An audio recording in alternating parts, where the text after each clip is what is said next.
Hi folks, just back again with a very quick update. And I did an update yesterday on the system.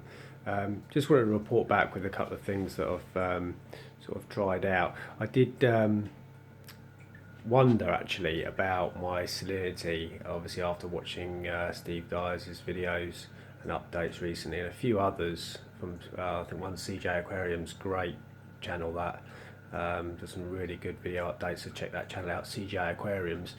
Yeah, basically regarding refractometers. Obviously I test my salinity with a refractometer, and I calibrate it with RO water. And I saw on CJ Aquariums one of his updates said about it being his salinity being out because he was calibrating with RO, and obviously after calibrating with calibration fluid he got a much higher reading.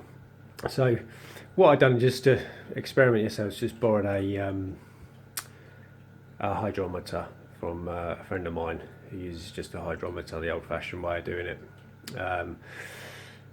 just to see how far mine would be off. Obviously, you know, I didn't want to check it with a hydrometer and think, wow, it's way out, because I'm calibrating my hydrometer, my refractometer with RO water.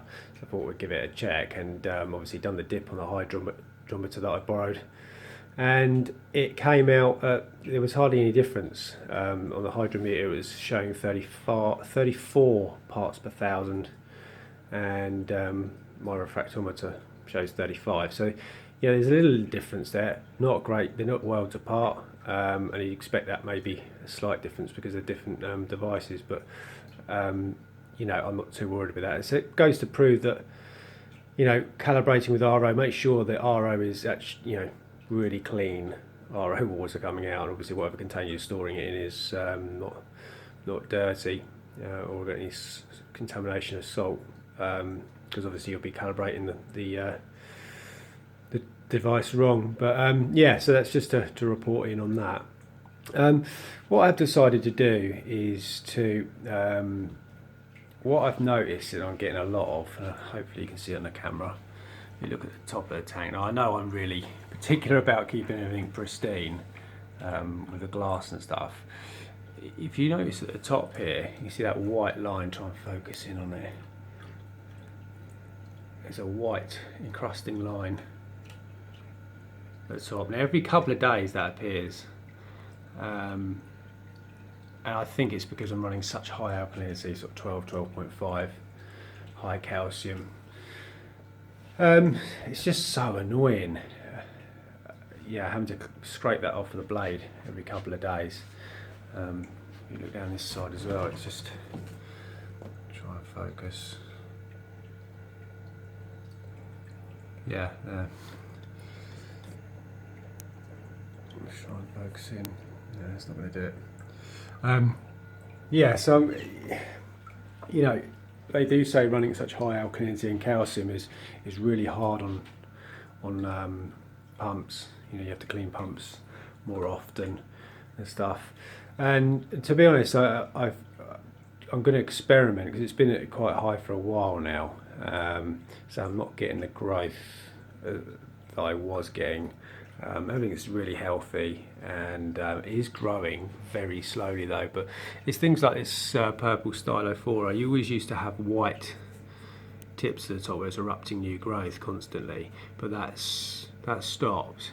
And I've noticed on this Elkhorn Montipora, it's all good colour, but it's slightly white down the base. It's probably just a light problem, but they do say that running high alkalinity and low nutrients is not a good thing. You can start getting bleaching from the base upwards. And with this plating Montipora, it's lost a little bit of colour on the green side. You can't really tell on the camera with these Kessel lighting, that really does change a bit. It's not quite as green, deep green as it was. It's got quite white.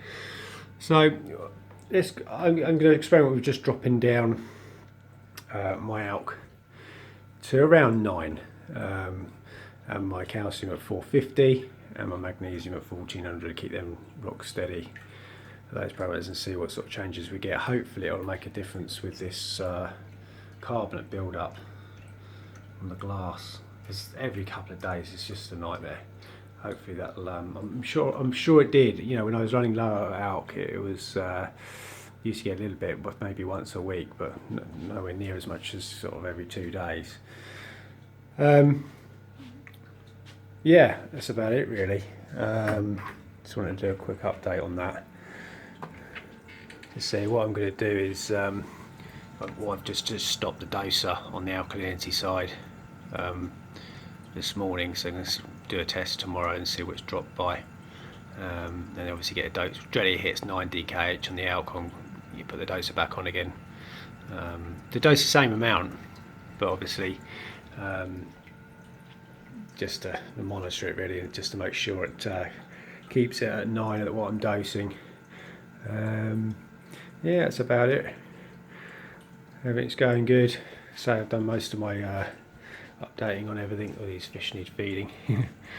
So this sort of time, day about lunchtime, I give them their first feed, so they're all out. Even the shrimp saying, like, come on, where's my food?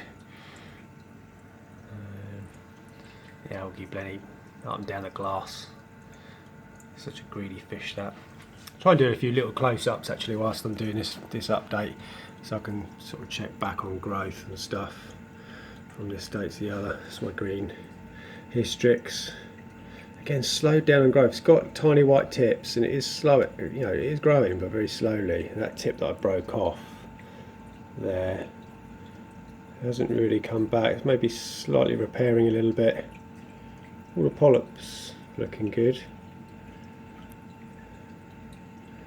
Yeah, it's just final tweaks really. It's a stylo. It's a lot deeper purple off camera. This looks quite light on the camera. It's all really healthy. It's just slowed right down with growth to virtually nothing. Phosphates are testing 0. I've got 1 part per million nitrate. The softies are doing good, as you can see. So pink hystrix, that's in bad shape. So there is polyp still there, and it's ever so slightly trying to grow new tips. I think it mainly is because there's pink cotton candy algae all over it. Sort of. See there on that branch there was completely stripped, right in the centre of the screen, where it's got sort of the pinky polyps at the end, and in this sort of middle it looks like it's bleached white, but the polyps are regrown again. So it is just sort of regenerating itself. I'm sure I won't lose that. It'd be annoying if I do, but I think we'll be okay with it. This Acropora here, this barley slimer, it's doing good. Again, that's slowed down. It's just good colour.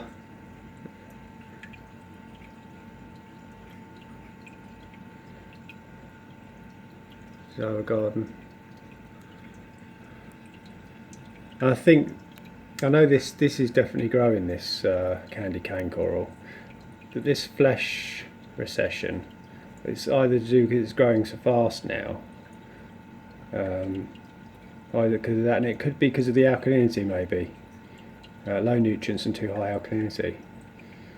But we'll see. It's all about experimenting and tweaking stuff, changing stuff slowly. Pulse coral in the corner, not getting out of control, staying nice size.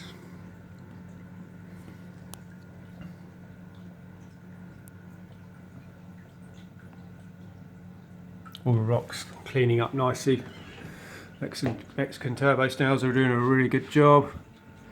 So every day it's reducing. This rock at the back, at the very top there, is really, really hairy. I know there's still loads on the air, but every night they're on it, chomping away.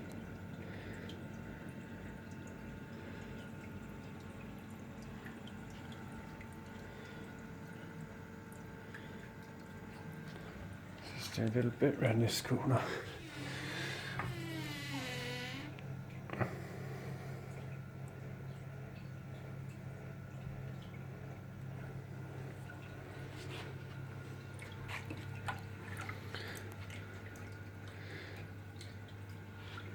Let's just do a feed, I think, on the system, just give these fish some food.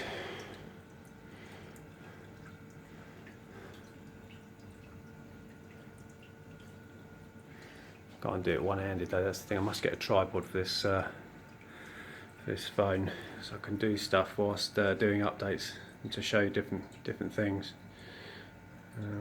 But yeah, that's about it really.